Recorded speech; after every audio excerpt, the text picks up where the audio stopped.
Hello everyone, आज हम discuss करेंगे class 10th English book first flight chapter number 3 the black aeroplane. ये जो चैप्टर है इसके बारे में हम डिस्कस करेंगे। जो आपका जो न्यूली रिवाइज सिलेबस हुआ है सीबीएसई का, तो ये वो है। उसके अकॉर्डिंग मैंने जब सिलेबस चेक किया तो उसके अकॉर्डिंग इसको बनाया गया है।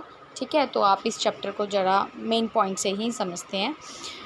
फर्स्ट पॉइंट में देखो क्या कहते हैं, देखते हैं क्या है फर्स्ट पॉइंट ना। The black aeroplane written by Frederick Forsyth is a mystery story.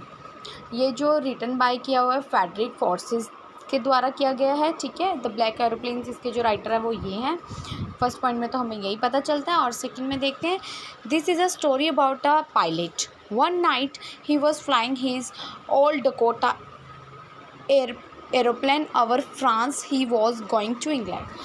अब यहाँ पे देखो, ये जो सारी की स्टोरी है ये एक पायलट के ऊपर है। ये जो स्टोरी है ये क्या करता है, इस स्टोरी में ये एक ओल्ड डकोटा जो एरोप्लेन था उसमें उससे वहाँ से फ्लाई करता हुआ है फ्रांस की तरफ पर ये जा रहा है। फ्रांस से he was going to England, ये कहाँ जा रहा है, ये इंग्लैंड जा रहा है। ठीक है, while taking his flight he dreams about the long holidays with his family। और ये जहाँ जा रहा है, जहाँ पे इंग्लैंड जा रहे हैं, यहाँ वहाँ इसकी फैमिली रहती होगी।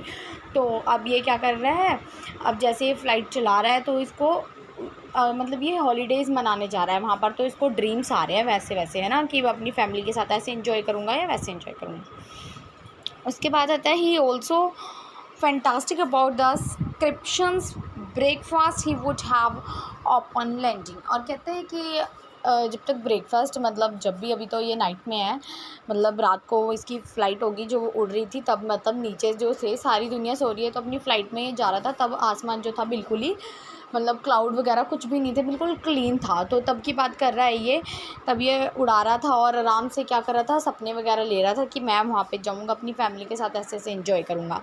तो वहीं की बात बताता है, उसी समय ये जब एंजॉय की बात कर रहा था तो ये सोच रहा था कि भाई मैं नेक्स्ट, मतलब जो मॉर्निंग होगी वो मैं तब तक वहाँ पर पहुँच जाऊँगा और मैं ब्रेकफास्ट किसके साथ करूँगा, अपनी फैमिली के साथ करूँगा। तो ये यहाँ पे ऐसा है। ठीक है, उसके बाद देखते हैं फोर्थ पॉइंट में, as soon as he crossed Paris, he got a look of dark clouds that were a sign of the upcoming storm. The right decision would have been to turn back to Paris for the sake of safety.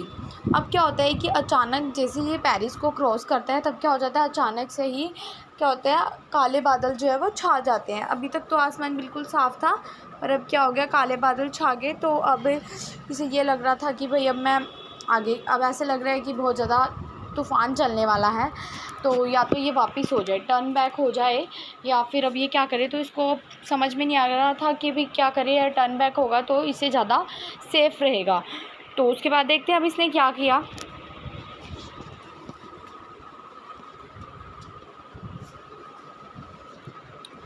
But he being overshadowed by his dream as not wanted to be delayed them risk on the life। और इसने क्या किया, इसे बिल्कुल भी, मतलब होता नहीं है, मतलब थोड़ा वेट कर लो, नहीं, इसने बिल्कुल भी वेट नहीं किया।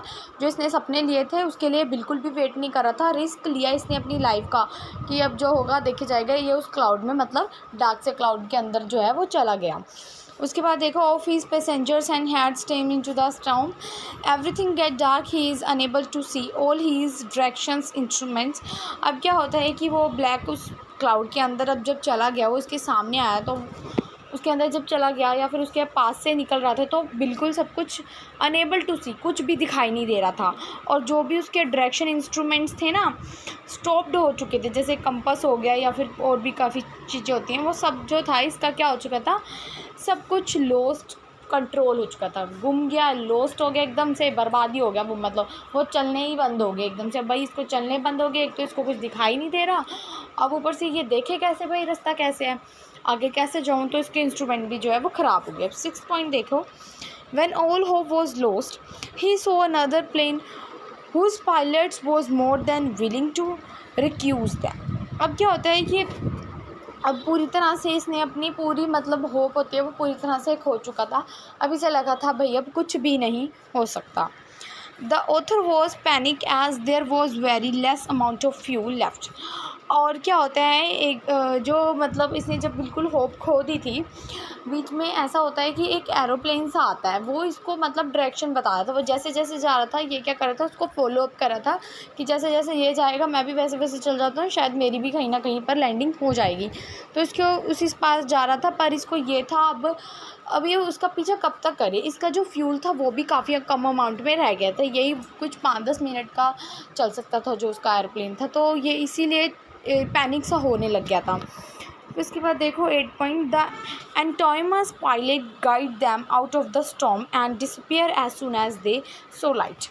अब क्या होता है कि जो वो एक अजनबी सा लगा लो जो एरोप्लेन आया, इसकी हेल्प करी, उसने इसको स्टॉर्म में से, उस दुविधा वगैरह में से इसको बाहर निकाल दिया अच्छे से गाइड वगैरह करके इस पायलट को।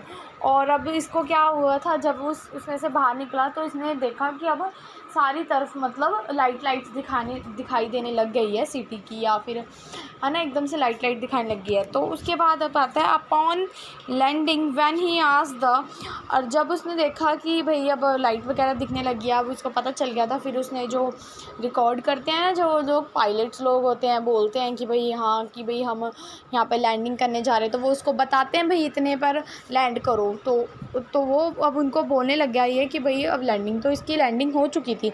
जब इसने लैंड कर दिया था अपना एरोप्लेन, फिर ये क्या करता है, ये वहाँ पर जाता है, जैसे इसकी लैंड हो गई थी एरोप्लेन, उसके बाद देखो ये कौन से कंट्रोल रूम में जाएगा, देखते हैं। Upon landing when he asked the lady in the control room, जैसे कि मैंने आपको पहले बताया, ये क्या करेगा, जैसे ही लैंड हुआ फटाफट से कंट्रोल रूम में गया, वहाँ पे जो लेडी बैठी हुई थी उससे पूछता है about the pilot, he is left in the shock when she says that he was the only plane in the sky. वो कहता है कि भाई यहाँ पे एक और प्लेन था जो मुझे गाइड कर रहा था, उसको बताता है सब कुछ।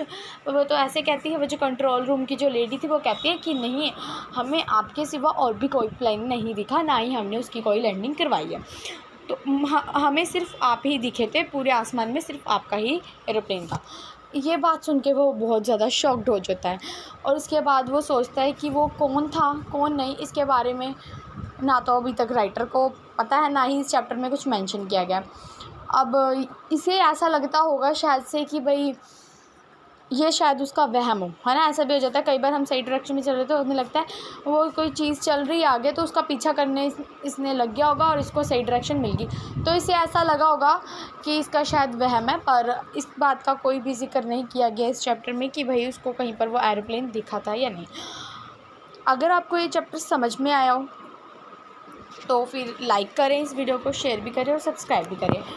और बहुत जल्दी हमारी जो MCQs वीडियोज़ हैं वो अपलोड हो जाएंगी।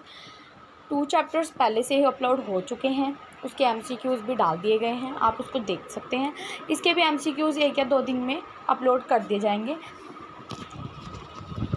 Thanks for watch this video.